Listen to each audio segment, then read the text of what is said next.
Alors ici, vous voyez qu'on est en train de faire une vectorisation sur une image noir et blanc, mode noir et blanc, qu'on est en train de voir là le résultat de la vectorisation, mais si vous voulez, vous pouvez demander ici de voir l'image source.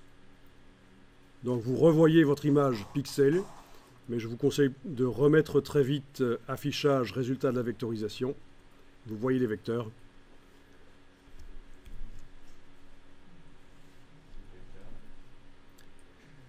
Ok. De toute façon, si vous cliquez... Oui, mais vous n'avez pas le petit œil, vous, en fait, dans CS6. Hein. Vous l'avez?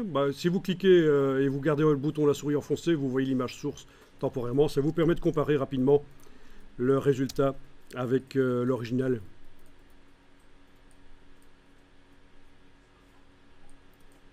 Bon, vous voyez qu'on a une espèce de stylisation ici. Il y a une interprétation de l'image. Vous voyez que les oreilles de mon fourmilier sont un peu courbes, et dans la version vectorisée, elles deviennent droites.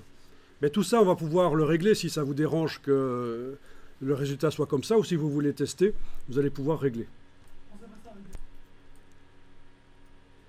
Alors, vous allez déjà jouer sur le curseur seuil, parce qu'en fait, sur le bord de mon image source, il y a des pixels gris qui font le flou.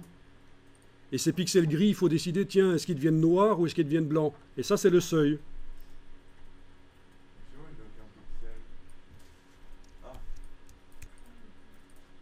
Bon, ça, c'est déjà une chose sur laquelle vous pouvez travailler.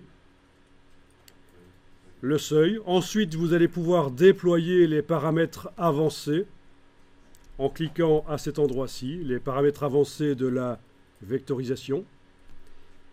Et dans les paramètres avancés, vous avez la fidélité à l'image originale, faible ou élevée, le nombre d'angles, et éventuellement un flou apporté sur l'image avant vectorisation. Donc ce sont les trois curseurs qui sont là. Donc, regardez ce qui se passe si on met le curseur élevé, plutôt vers élevé. Eh bien, la rondeur des oreilles du fourmilier, on les retrouve. Tandis que si c'est faible, ben, ça devient de plus en plus une interprétation. Ça peut être très intéressant pour créer des illustrations sympas. À un certain moment, on ne voit plus ce que ça représente. Faites attention quand même. Voilà. Donc, c'est les paramètres de vectorisation que, en fonction de chaque image, vous mettez des choses différentes. C'est vous qui regardez ce que ça donne. Alors, il y a plein d'options. Ne commencez pas à enclencher n'importe quoi. Il y a juste une option qu'on va encore enclencher ici, c'est le fait que le fond blanc derrière la silhouette ne doit pas être pris en compte. Ça ne doit pas générer des vecteurs. On va donc cocher l'option « Ignorer le blanc ». Voilà. Bon, ben il n'y a pas grand-chose à faire ici. C'est une image super simple pour commencer la vectorisation, c'est bien. Ignorer le blanc est enclenché. Ça fait quoi? Ben, ça fait en sorte que le blanc du fond de l'image devient transparent. Vous ne le voyez que si vous demandez l'affichage de la transparence. Menu affichage, afficher le damier de transparence. Si vous décochez ignorer le blanc, on va avoir des vecteurs blancs. Et comme je veux mettre ma silhouette de fourmilier comme un motif sur un autre fond, j'ai pas envie d'avoir un fond blanc, donc je coche ignorer le blanc.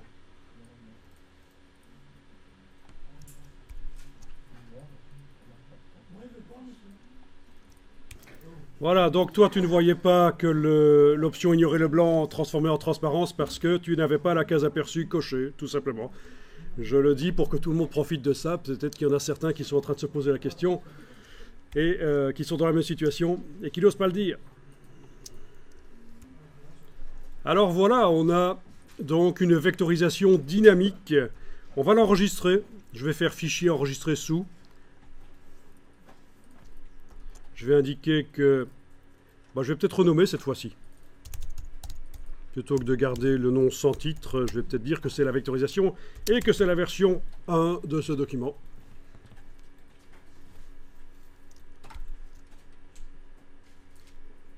Voilà, donc j'enregistre le document Illustrator à côté de l'image PNG. dans le dossier? Bonne question ici. Dans les options, quand vous enregistrez, vous avez l'option inclure les fichiers liés. Donc ça va prendre une copie de l'image et la mettre dans le document Illustrator. Si vous avez de l'ordre, si vous n'allez pas effacer l'image, ça n'est pas utile cette option. D'accord? Donc inclure les fichiers liés, ce n'est pas utile. Parce que vous n'allez pas, à un certain moment, dans le dossier, jeter l'image. Ce qui serait évidemment ennuyeux puisque le document Illustrator l'utilise, cette image. Il n'y a pas besoin. Ça peut parfois être intéressant parce que ça met tout en un seul fichier, les images liées qui sont incorporées au document. Mais dans ce cas-ci, non. Donc on est d'accord, l'image qui est là est super importante. Le fichier Illustrator l'utilise. Si on la jette, le fichier Illustrator, ben, il va foirer, il ne montrera pas les choses comme il faut. Même chose quand vous faites une mise en page avec InDesign, si vous jetez les images, ben, votre document InDesign, il va s'imprimer mal.